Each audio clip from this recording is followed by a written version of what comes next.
জুলাইয়ের ঘটনাকে ঘিরে যারা নিজেদের অবস্থান ব্যাখ্যা করেন তারা দাবি করেন এটি ছিল একটি অহিংস আন্দোলন।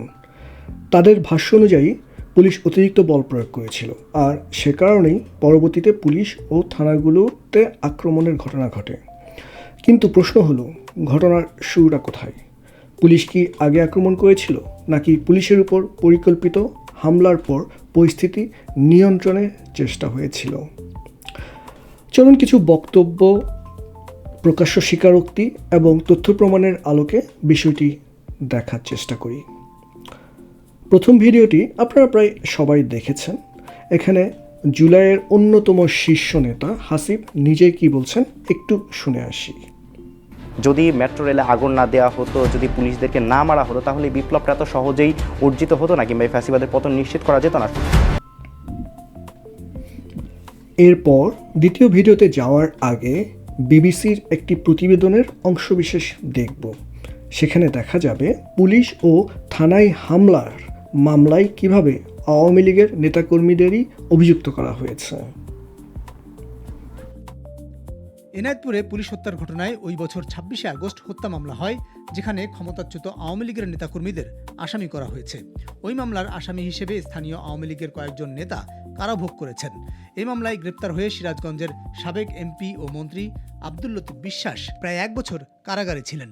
মামলার ১ নম্বর আসামি এনায়েতপুর থানা আওয়ামী লীগের সভাপতি আহমদ মোস্তফা খান কারাগারে মৃত্যুবরণ করেছেন। জেলা পুলিশের তথ্য অনুযায়ী হত্যা মামলাটিতে বিভিন্ন সময় ৯ জন আসামি গ্রেপ্তার হয়েছে।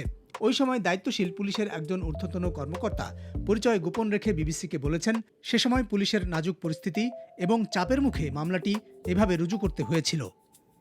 থানায় হামলা করছে এক গ্রুপ, আর দিল সবাই জানে, তখন আমাদের উপর বিশাল চাপ সৃষ্টি করছে।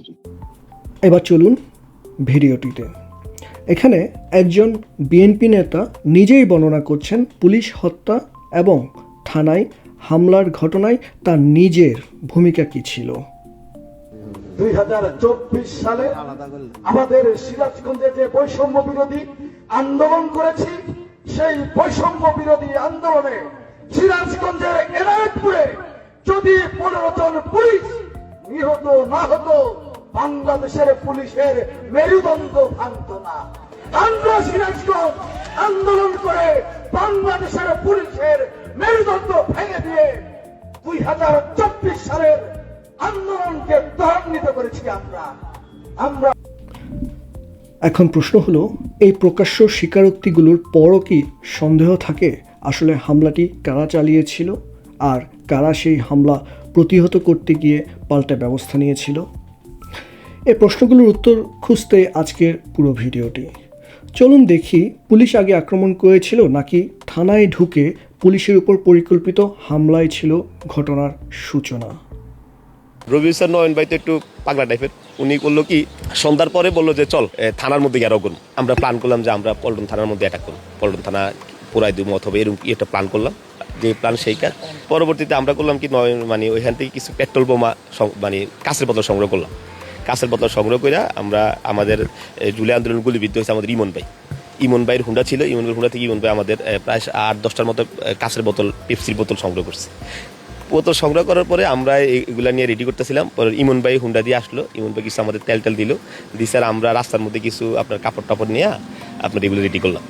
রেডি কইরা আমার পকেটে ২টা, নয়নের পকেটে ২টা, আমাদের রনি ভাই নামে এক বড় ভাই আছে ওনার পকেটে ২টা, আর আমার একটা ছোটো ভাই ছিল জাকিরের পকেটে 2টা। মোট 8টা রেডি করে আমরা থানায় এটার দিকে দিলাম। যেই ভাবনায় থানার দিকে কাজ দিলাম, সন্ধ্যা না আমার একটু আগে দিয়া আস্তে করে নয়ন ভাই সামনে, আমি তার পিছনে এইভাবে আমরা সিরিয়ালি যাইতেছি থানার দিকে, একদম ওয়াল ঘেসা থানায় ঢুইকা নয়ন ভাই করছে কি একটা জ্বালায়া দিছে থানার মধ্যে মারা।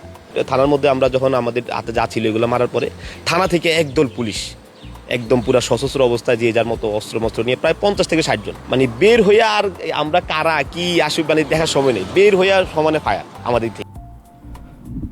ভিডিওটি শেষ করার আগে আপনাদের কাছে আমি 3টি প্রশ্ন রেখে যেতে চাই। প্রথম প্রশ্ন, পুলিশের উপর এভাবে সংঘবদ্ধ হামলা চালানোকে কি সত্যি একটি অহিংস আন্দোলন বলা যায়? দ্বিতীয় প্রশ্ন, যারা দেশে বা বিদেশে নিজেদের গণতন্ত্র, আইনের শাসন এবং সভ্য সমাজের সমর্থক বলে দাবি করেন, তাদের কাছে জানতে চাই, আপনি যে দেশেই থাকুন না কেন, আন্দোলনের নামে যদি থানায় বা অন্য কোনো সরকারি প্রতিষ্ঠানে এভাবে হামলা করা হয় তাহলে সে দেশের আইন শৃঙ্খলা বাহিনী কী করবে বলে আপনি মনে করেন? তৃতীয় এবং শেষ প্রশ্ন, যদি দাবি করা হয় যে প্রতিটি মৃত্যুই নিরীহ মানুষের উপর পুলিশের একতরফা হামলার ফল, তাহলে 8ই আগস্ট পর্যন্ত সংঘটিত সব ঘটনার জন্য দায় মুক্তি দেওয়ার প্রয়োজন কেন হয়েছিল? কেন সঠিক তদন্ত করে বের করা হয়নি আসল অপরাধীদের? সবশেষে একটি বোনাস প্রশ্ন,